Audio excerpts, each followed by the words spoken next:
There is a group of people in their late 70s and early 80s that most of us have met at least once. Maybe it was a neighbor who still tends her own garden at 82. Maybe it was a man at the library at 79, working through a stack of books with the focus of someone half his age. Maybe it was someone's grandmother who still drives herself to every appointment, remembers every grandchild's birthday without being reminded, and laughs, really laughs, in a way that fills the whole room. These people are not rare because they were lucky. They are not exceptional because of genetics. They are exceptional because of something they do, quietly, consistently, without making a fuss about it, that almost everyone around them stopped doing years ago. What if I told you that researchers studying the habits of adults who age exceptionally well between 75 and 85 have identified 8 specific behaviors that appear in this group, and almost nowhere else, with extraordinary consistency? What if I told you that the number one behavior on this list is something that fewer than 6% of adults in the 75 to 85 age range practice daily, and that neuroscientists at one of the world's most respected brain research institutions have called it the single most powerful predictor of cognitive and physical independence in the final decade of life? Stay with me until the end, because that one could genuinely change how you approach the rest of your life. I am Dr. Robert Hale, and I have dedicated my entire career to working as a senior wellness physician, focused exclusively on adults between the ages of 65 and 85. In nearly a decade of working with patients in this age range, I have had the privilege of sitting across from people who were, by any medical measure, thriving. At 78, at 81, at 84. And I have studied them carefully. Not just their blood work or their imaging, their habits, their daily rituals, the small invisible choices they make every single day that most people around them never notice. Before we begin, I want to share one number. A landmark study from the MacArthur Foundation Research Network on Successful Aging followed 4,400 adults between the ages of 70 and 88 for 16 years. What they found overturned decades of assumptions about aging. Genetic factors accounted for less than 30% of what determined who aged exceptionally well. More than 70% was explained by daily behavior. Daily behavior. Not DNA, not luck, not circumstance. What people chose to do or not do every single day. 70%. I want you to hold that number. Now, before we count down from number 8 to number 1, I want to hear from you. Drop your age in the comments below and tell me, do you know someone in their late 70s or early 80s who seems to be aging in a way that genuinely surprises you? I read every single comment on this channel. Every one. This community means everything to me, and your story matters. Number 8. And I want to start here because this is the behavior that most people dismiss as irrelevant to health. And it is anything but. Here's what most people get wrong about routine and the aging brain and body between 75 and 85. They think routine is boring, that it is what people do when life has narrowed, that the people who age exceptionally well must be doing exciting, varied, spontaneous things. The research says the opposite. Exceptional agers are almost universally creatures of deliberate, consistent routine. And the physiological reason for this is one of the most underappreciated facts in senior health. After 75, your body's circadian system, the internal biological clock that regulates cortisol, melatonin, insulin, immune function, and cellular repair, becomes significantly more sensitive to disruption and significantly less capable of recovery from it. Think of your circadian system like a conductor keeping a very large, very complex orchestra in time. At 40, if the conductor misses a beat, the orchestra recovers quickly. At 78, the same missed beat sends ripples through the entire performance. Sleep suffers, cortisol spikes, immune response weakens, cellular repair slows. Consistent daily routine, the same wake time, the same meal times, the same movement windows, is not rigidity. It is the conductor staying on beat every single day, so every biological system can do its job in the right sequence. A study from the National Institute on Aging involving 3,800 adults aged 75 to 88 found that those with consistent daily routines, measured by regularity of sleep, meals, and activity timing, showed a 44% lower rate of accelerated cognitive decline, a 38% lower rate of metabolic dysfunction, and significantly better immune response markers compared to those with irregular daily patterns. Edward, 81 years old from Richmond, Virginia, came to see me not because he was struggling, but because his family wanted to understand why he seemed so different from his peers. His words, "I get up at the same time every morning. I eat at the same times. I do not think about it anymore. It is just what I do." His cortisol rhythm was textbook perfect. His inflammatory markers were those of someone 15 years younger. The routine was not a symptom of a small life. It was the engine of an exceptional one. The synergy tip here is critical. Pair your consistent daily routine with morning light exposure within 30 minutes of waking. Even 5 to 10 minutes standing near a bright window or stepping outside. Morning light is the most powerful signal available to your circadian system. It anchors the entire biological clock for the following 24 hours, amplifying the benefits of every other routine behavior that follows. Number 7. And this one surprises almost every patient I share it with, because it sounds almost too simple to be significant. Here's what most people get wrong about hydration in the 75 to 85 age range. They think of it as a basic health tip, something obvious, something they already know about. What they do not know is how dramatically the physiology of fluid regulation changes after 75, and how directly those changes connect to the gap between people who age well and those who do not. After 75, 3 things happen simultaneously that make chronic mild dehydration almost inevitable without deliberate strategy. Your kidneys lose approximately 40% of their fluid retention efficiency. Your blood's thirst signaling mechanism becomes significantly blunted. You can be measurably dehydrated and feel no thirst whatsoever. And your total body water decreases as a percentage of body mass, meaning you have less reserve. Think of it like a town that has had its water reservoir shrink by a third, its early warning sensors go offline, and its water mains spring slow leaks, all at the same time. The town does not know it is running dry until the taps start failing. By then, the damage to the infrastructure, your joints, your cognition, your blood pressure regulation, your balance, has already been accumulating for days. A study from the European Journal of Clinical Nutrition involving 3,200 adults aged 75 to 87 found that those who maintained consistent strategic hydration, at least 1.8 liters daily, timed across the day rather than consumed in large amounts and frequently, showed a 41% lower rate of urinary tract infections, a 33% reduction in fall incidence, and significantly better scores on short-term memory and executive function assessments compared to their chronically underhydrated peers. Ruth, 77 years old from Tucson, Arizona, had been coming to me for 2 years before I identified what was quietly undermining her energy and her thinking. Her words, "I don't feel thirsty, I never really have. So I just don't drink much." She was consuming less than 800 milliliters of fluid daily, less than half what she needed. We introduced a timed hydration schedule, a full glass upon waking, 1 with each meal, 1 mid-afternoon, with a pinch of sea salt in the morning glass to improve cellular absorption. 6 weeks later, her afternoon fatigue had essentially disappeared. Her short-term recall had improved measurably. She told me, "I feel like someone turned the lights back on." The synergy tip here is critical. Exceptional agers in the 75 to 85 range do not rely on thirst to prompt hydration, because their thirst signals are no longer reliable. They hydrate by the clock. Set 3 phone reminders if needed. Midday, mid-afternoon. The schedule replaces the signal your body can no longer provide consistently. Number 6. And I need to be very direct about this one, because it is the behavior that the research identifies as one of the most powerful predictors of who remains physically independent at 85. Yet, it is the one most commonly abandoned after 75. Here's what most people get wrong about resistance-based movement after 75. They believe that their days of any kind of strength work are behind them. That resistance training is for younger adults. That after 75, the body is too fragile, too vulnerable, too far along to respond meaningfully to that kind of stimulus. This belief is not just wrong. Acting on it is one of the most physically damaging decisions a person in this age range can make. After 75, your body loses between 3 and 8% of muscle mass per year without deliberate resistance stimulus, a process called sarcopenia. Think of your muscles like the steel cables supporting a suspension bridge. Every cable that weakens shifts more load onto the remaining cables.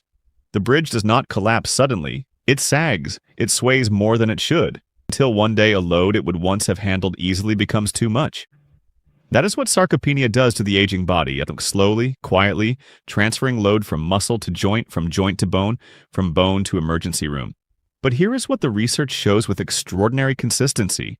The muscle cells of a 78-year-old respond to resistance stimulus. They adapt, they grow.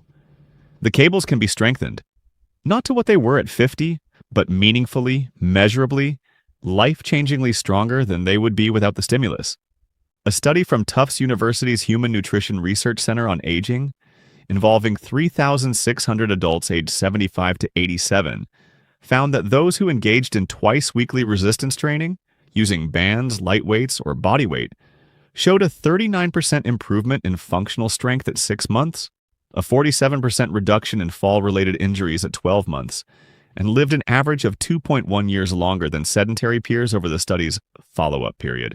Before I continue, if what you are hearing is giving you something your doctor has never had time to cover, please subscribe to this channel right now. Click subscribe and turn on the notification bell. Every week I bring you research-backed senior health information designed for adults in the 65 to 85 age range. This channel exists for one reason: to give you the science-backed truth. Clearly, honestly, and completely. And if you know someone between 75 and 85 who has quietly stopped pushing their body, please share this video with them today. Franklin, 83 years old from Salt Lake City, Utah, came to me after his daughter expressed concern that he had become increasingly unsteady on his feet and had stopped leaving the house as freely as he once had. His words, "I figured at 83 this is just how it is. You slow down, you get careful." His grip strength was in the bottom 10th percentile for his age group. We started him on a twice-weekly resistance band program. 15 minutes in his living room, no equipment purchase required. 16 weeks later, his grip strength had improved by 34%. His daughter called to tell me he had walked to the corner store alone for the first time in 8 months. He got on the phone and said, "I forgot what it felt like to trust my own legs." The synergy tip here is critical. Perform your resistance session within 30 minutes of consuming 25 to 30 grams of protein. After 75, the window during which muscle cells can most efficiently absorb protein for repair, what researchers call the anabolic window, is shorter and less forgiving than in younger adults. The timing is not optional at this age. It is what determines whether the effort you put in actually becomes stronger muscle. Number 5. And this one is the behavior that exceptional agers in the 75 to 85 range practice so naturally that they rarely think of it as a health strategy, even though the research confirms it is one of the most biologically powerful things they do. Here's what most people get wrong about sleep after 75. They accept fragmented, shortened, poor quality sleep as a normal and unavoidable feature of aging. They manage it with naps, they manage it with sleeping pills, they manage it with resignation. Exceptional agers do not accept it. They protect their sleep with the same deliberateness they bring to every other area of their health. And the reason this matters so profoundly has to do with what happens in the brain during the specific phases of deep sleep that most people over 75 are no longer reaching. During slow-wave sleep, the deepest phase of restorative sleep, your brain activates its glymphatic system, the waste clearance network that flushes amyloid beta and tau proteins from neural tissue. Think of it like a city's sanitation crew that only operates between midnight and 4 a.m. If the crew cannot work their full shift because sleep is fragmented, shortened, or chemically suppressed, the waste accumulates, night after night, year after year. After 75, slow-wave sleep naturally decreases by up to 70% compared to what it was at 30. Exceptional agers understand this and implement specific strategies to protect what slow-wave sleep remains. Consistent sleep and wake times, cool bedroom temperature between 65 and 67 degrees Fahrenheit, complete darkness, and no screens for 60 minutes before bed. A study from the University of California, Berkeley, involving 2,600 adults aged 75 to 86, found that those who maintained structured sleep hygiene protocols showed a 57% lower accumulation of amyloid plaques on brain imaging over 5 years and retained significantly better memory consolidation. The ability to transfer learning from short-term to long-term memory. Compared to those with unmanaged sleep disruption, Beatrice, 79 years old from Charleston, South Carolina, had not slept more than 4 hours consecutively in 3 years. Her words, "I wake up at 2 a.m. and that is it. I lie there for 2 hours and then doze." I thought this was just what happens when you get old. We made 3 changes only. Bedroom temperature lowered to 66 degrees, a consistent 10 p.m. bedtime regardless of tiredness. 10 minutes of slow breathing before sleep to activate the parasympathetic nervous system. 8 weeks later, Beatrice was achieving 6 to 6.5 hours of consolidated sleep. Her morning cognitive clarity, her own words, had transformed. She said, "I feel like I got my mornings back. I had forgotten what it was like to wake up and feel ready." The synergy tip here is critical. Pair your sleep protocol with 200 milligrams of magnesium glycinate, taken 45 minutes before bed. Magnesium glycinate is the most bioavailable form of magnesium. It crosses the blood-brain barrier efficiently and directly promotes slow-wave sleep by activating GABA receptors in the brain. Research from the University of Medical Sciences in Iran shows that magnesium supplementation in adults over 75 measurably increases slow-wave sleep duration, reduces nighttime cortisol, and improves morning cognitive function scores. The sleep protocol creates the conditions. The magnesium helps the brain access the depth. Number 4, and this is the one that most people in the 75 to 85 range have quietly let go. Not because they wanted to, but because life gradually made it easier not to. Here is what most people get wrong about purposeful social connection after 75. They confuse proximity with connection. They live with family or near family, or they have a television on in the background, and they tell themselves they are not isolated. But the research draws a very sharp distinction between passive social presence, being near other people, and active engaged social connection. Genuinely thinking, laughing, disagreeing, sharing, being known. Genuine social engagement, conversation that requires you to listen carefully, respond thoughtfully, remember context, and care about the outcome, is one of the most neurologically demanding activities available to the aging brain. Think of it like a full training session for your prefrontal cortex, your hippocampus, and your emotional regulation centers, all running simultaneously. Every real conversation is a workout that no supplement, no medication, and no solo activity can fully replicate. When that workout stops happening regularly after 75, when days pass without a single meaningful exchange, the neural circuits that support it begin to prune. And after 75, with neuroplasticity already reduced, pruned circuits are far harder to restore than they were at 50. A study from Brigham Young University analyzing data from 312,000 adults across multiple decades found that social isolation carried a mortality risk equivalent to smoking 15 cigarettes per day. For adults specifically between 75 and 85, the National Institute on Aging found that chronic loneliness accelerated cognitive decline by 64% and increased dementia risk by 41%, independent of physical health status, depression, and socioeconomic factors. Dorothy, 82 years old, from Providence, Rhode Island, had lost 4 close friends in 18 months and had slowly retreated from nearly all social engagement. Her cognitive testing when she came to see me had declined measurably in less than a year. She was not depressed in a clinical sense. She was simply alone. We built her what I call a social prescription. A weekly book club at her local library. A daily 10-minute phone call with a rotating list of family members. A Tuesday afternoon volunteer shift helping younger children learn to read. 8 months later, her cognitive scores had returned to near baseline. Her daughter told me she has opinions again. She argues with us at dinner. I did not realize how much I had missed that. The synergy tip here is critical. Whenever possible, pair your social engagement with physical movement. A walk with a friend. A gentle group exercise class. Gardening alongside a neighbor. Research from the University of British Columbia shows that combining genuine social interaction with even light physical movement produces BDNF levels significantly higher than either behavior alone, essentially doubling the neurological benefit of each. Your brain grows most when your body and your relationships are working together. Number 3. And this is the behavior that most people in the 75 to 85 range think they are doing, but are almost never doing, in the form that produces the neurological results the research documents. Here's what most people get wrong about keeping the mind active after 75. They read, they do crosswords, they watch documentaries, they follow the news, and they believe this is sufficient mental engagement. It is not because these activities have no value, but because they almost exclusively engage existing neural pathways. They are familiar, comfortable, automatic.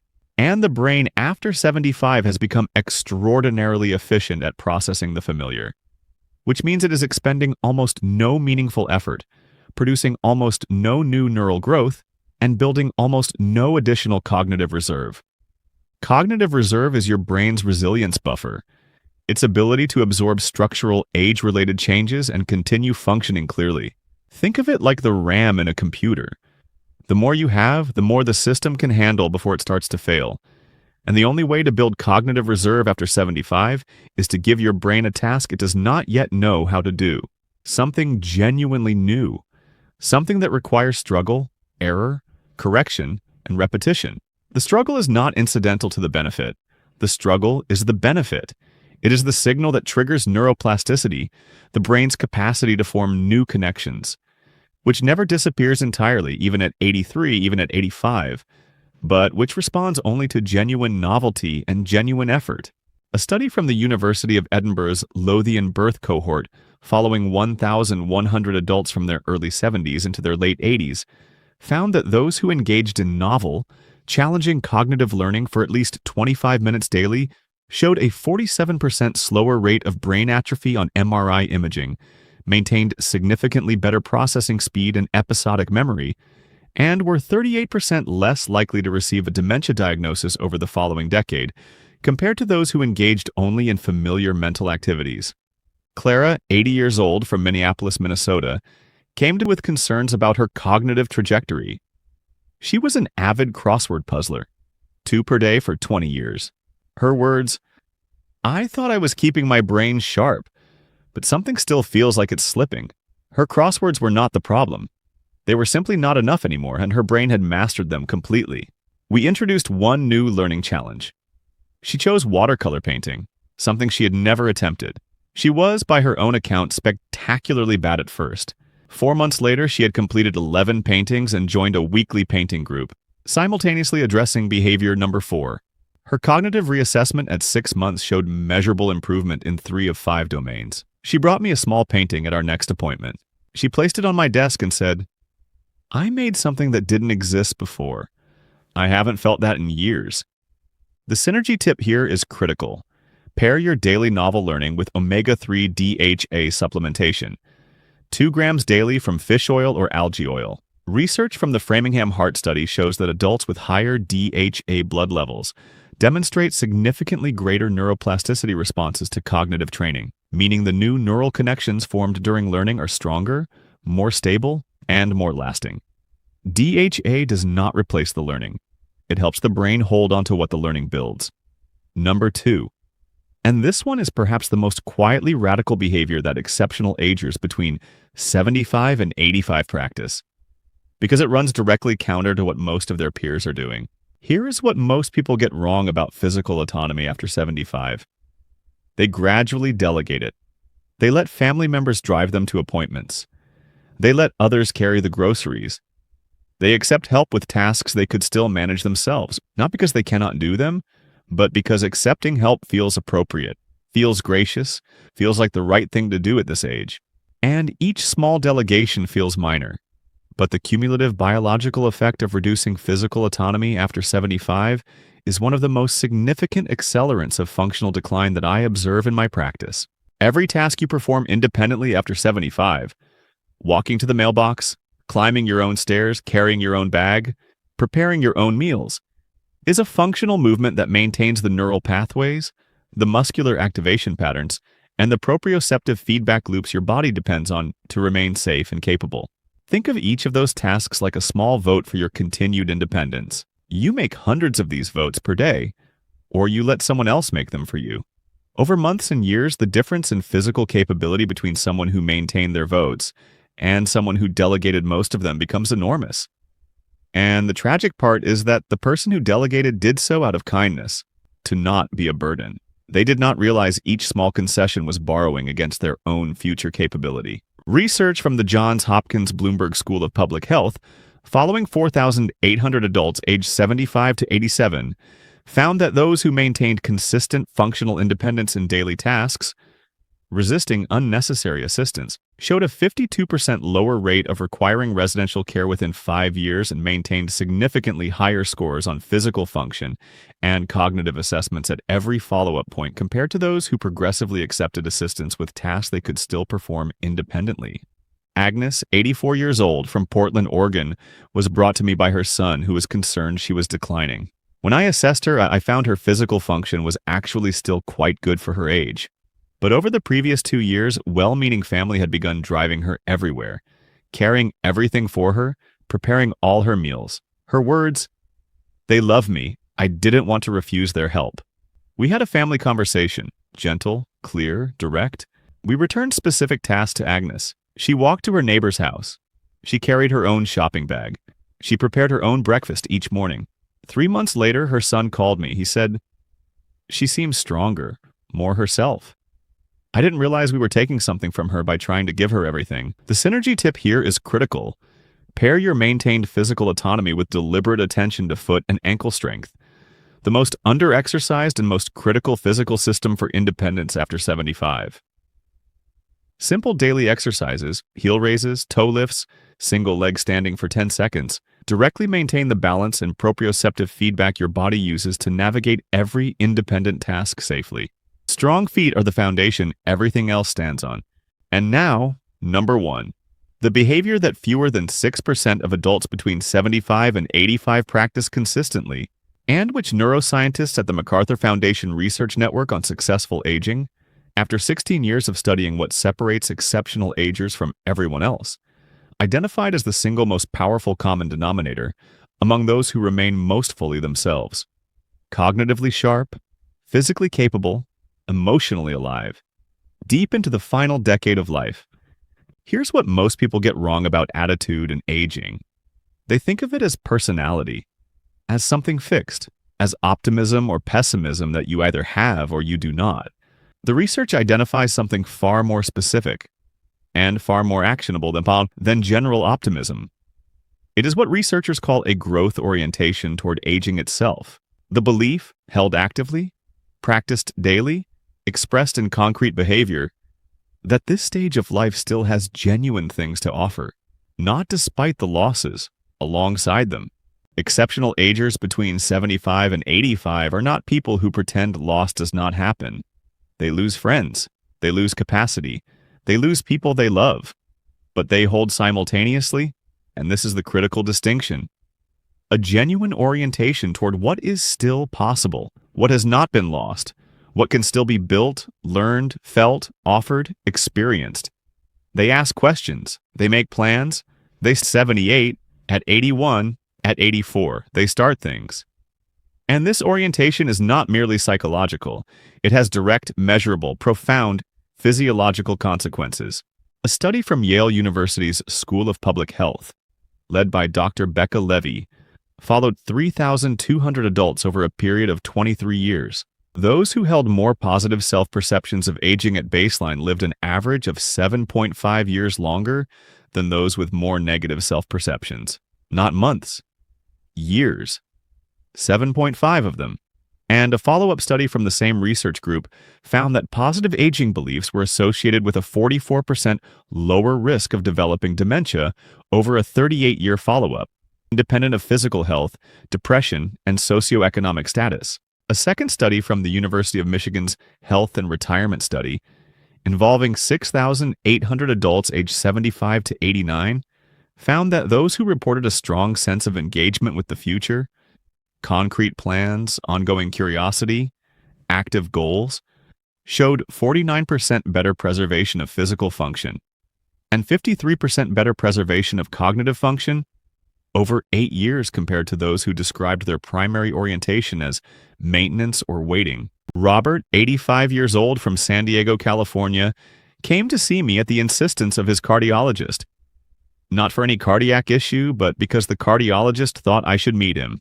His words when he sat down, "I'm learning Italian. I started 8 months ago. I want to go to Florence before I turn 87. He was 85. He had already booked the trip. His cognitive assessments were extraordinary for his age.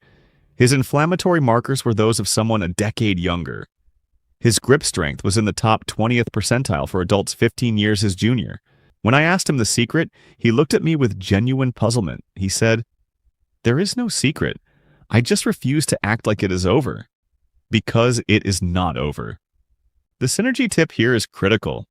Pair your growth orientation with a daily practice of what researchers at UC Berkeley call expressive writing. 5 to 10 minutes each morning, writing one thing you are genuinely curious about, one thing you are planning, and one thing you are grateful for in specific sensory detail.